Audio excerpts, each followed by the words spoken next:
Sveiki, su naujais metais, tikiuosi jau spėjote atsigauti po visų švenčių, kadangi naujus metus pradedame labai rimtai. Iškart dvigubai Eurolygos savaitėje krepšinio porcija milžiniška, tik spėk viską gaudyti ir pradėsiu nuo antradienio rungtynių Stambule, Fenerbahče su Crvena Zvezda. Mūsų mylimas Šarūnas Jasikevičius su trenksmu grįžo į Eurolygą, dar vis nepralaimėjo apskritai 7 pergalės iš 7 galimų. Šaras Fenerbahče žaidžia turbūt geriausią krepšinį sezone, atrodo užtikrintai.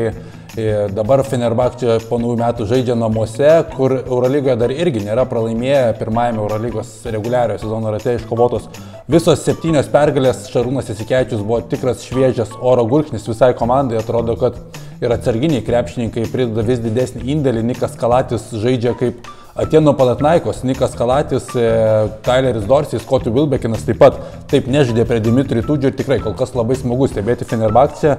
Tuo metu Crvena Zvezda yra tarp outsiderių, Janis Vairopolas neranda kelių, kaip prisibelsti į žaidėjų širdis ir kaip ir sakė Nemanė Nedovičius, labai ilgai užgaišo komandą tikėdami Šabazų Neipero nebėra.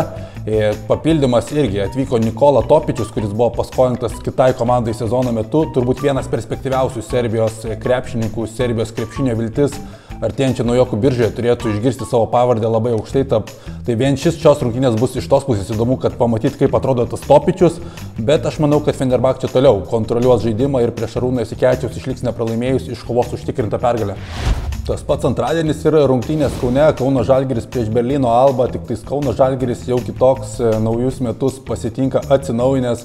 Ponas Andrėja Trinkieri atvyko pirmąją naujųjų metų dieną ir jau antrąją stoja į kovą prieš Berlyno Albą, su kuria pastaruosius 3 metus nuolat kovodavo Vokietijos čempionate su Müncheno Bayernu ir kaip nebūtų keista, dažniausiai pralaimėdavo prieš Berlyno Albą, kadangi per 3 metus Bayerne Trinkieriui nepavyko tapti Vokietijos čempionu. Vis dėlto manau, kad emocinis pliūpsnis nuo pat pradžių turėtų matytis žalgiriečių akise, dažniausiai tai būna po trenerių pasikeitimų, juolab, kad ir Žalgirio tvarkaraštis atrodo labai patogus startuoti naujam treneriui. Susitinkama per dvigubą Eurolygos savaitę su 2 komandomis, kurios yra žemiau turnyrinėje lentelėje. Trinkieri apskritai yra labai sumanus treneris, su vidutinio biudžeto komandomis nekartai yra daręs stebuklus, tą patį su Müncheno Bayernu, per 3 metus pasiektos 2 atkrintamosios ir būta per pergalę nuo finalo ketverto. Aišku, užtruks laiko, kol įves kažkokias rimtesnės permainas Andrėja Trinkieri. Tai yra treneris kažkiek primenantis Šarūną Jasikevičiaus braižą, dažnai žaidžiantis ant savo pranašumų prieš varžovų silpnybės, atliekantis didžiulį skautingą, taip kad bus labai įdomu stebėti Žalgirio progresą, Žalgirio pokyčius prie Andrėja Trinkieri ir manau, kad antradienį su nauja energija, su naujų trenerių Žalgiris iškovos užtikrintą pergalę, galbūt net 2 taškų persvarą. Jeigu Žalgiriui laukia rimta savaitė, tai ne ką mažiau rimtesnė laukia ir Vilniaus Ryto. Prasideda Čempionų lygos įkrintamosios trečiadienio rungtynės ir jeigu Žalgiris atsinaujinęs pasikeitęs, tai Rytas taip pat susigrąžino sūnų paklydėlį. Markusas Fosteris tarpušvenčių tapo labai smagia žinia Vilniečiams ir laukia rekordinis skaičius ESG arenoje Ryto fanų. Vis dėlto atvyksta Vasilis Panulis, Markusas Fosteris grįžta į komandą, tikrai labai svarbios rungtynės. Vilniečiai turi namų pranašumą ir privalo jį apginti. Juolab, kad Peristerį netrodo kažkoks stebuklas, kurią Rytas negalėtų nugalėti.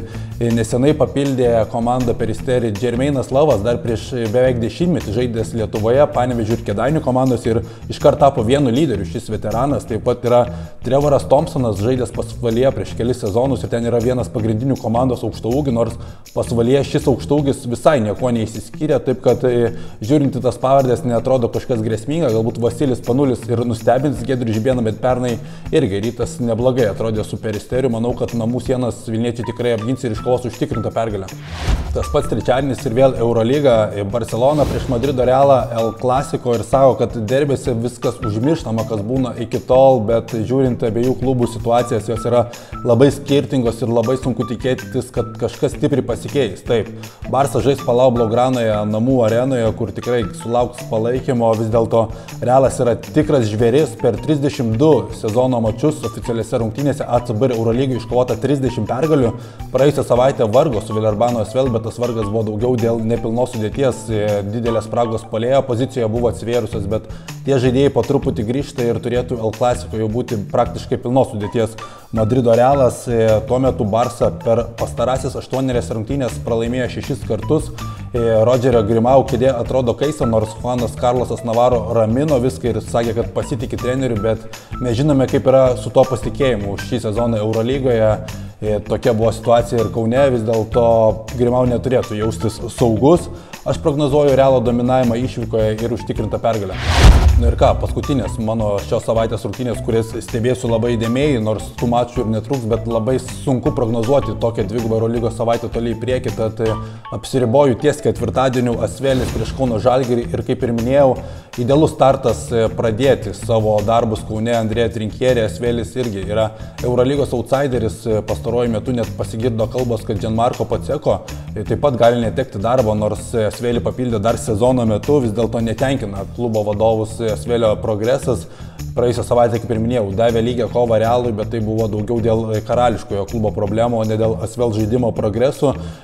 Nando De Colo, neaišku, kokia jo bus būklė, praleido kelis susitikimus dėl traumos prieš Žalgirį, galbūt žais, vis dėlto žalgiriečiai turėtų turėti vidinį pyktį savyje po tos nesėkmės Kaune, kur atrodė kontroliavo mačą 38 minutės, bet galiausiai paleido rungtynes.